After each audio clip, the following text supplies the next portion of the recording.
We literally didn't go to the moon in 1969, and to this day no human being, American, Russian, Chinese or ancient Egyptian, has been past lower Earth orbit, which is about 1,000 miles above sea level. That's right, no human being has ever been higher than 1,000 miles above sea level. Except for those times we went to the moon, which is 240,000 miles away. And guess what? We did that in 1969, when a computer with the computing power of a TI-89 graphing calculator was the size of a house. Fast forward to today, over 50 years later, when an iPhone has more computing power than every single computer on Earth in 1969 combined. And yet, NASA claims that we can't go back to the moon because we have lost the technology to go to the moon. Apparently, it was destroyed, but they won't tell us how or why. I'd go to the moon in a nanosecond.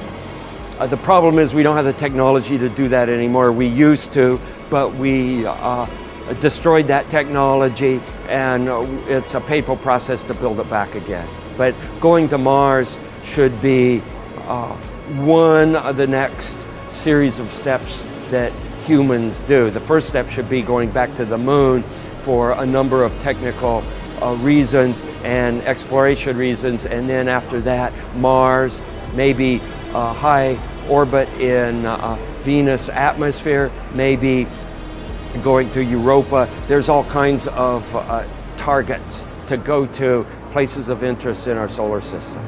The only limit to human future is in our own imagination.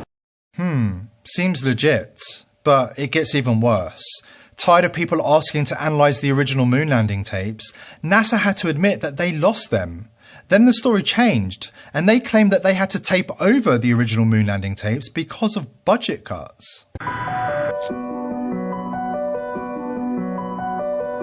Here goes Neil Armstrong, Buzz Aldrin, step down on the moon, right? One giant step for all of us. Most amazing stories watched by, you know how many people? 600 million people. And we're getting a picture on the TV. We all know them. They're blurry. They're really terrible. You look at them and you're like, they're ghosts. You can kind of see through them.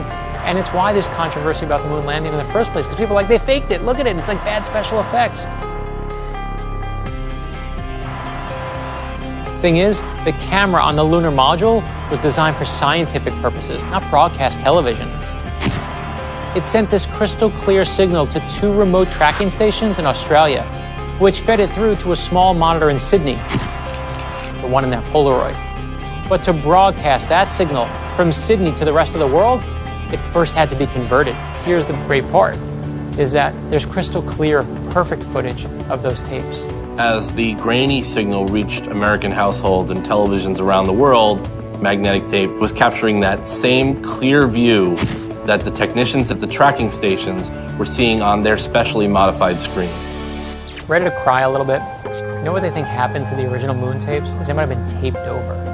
Taped over, right? It's not a cassette, it's not an old mixtape from college. And I do want to tell you, my great mixtapes, you know, there was Melty Fresh, Belle Biv de Melts, Please Melts, Don't Hurt 'Em. Those tapes were precious to me. I still didn't tape them over. These are the moon landings. But I'm just an eternal optimist. I'm like a dog with a bone, I won't let go. The very small possibility exists that somebody took those tapes and kept it in his garage or in his attic or wherever. Apparently they have since found the original tapes in a suburban garden shed in Las Vegas. Conveniently for NASA, they weren't found in a Hollywood basement used by Stanley Kubrick.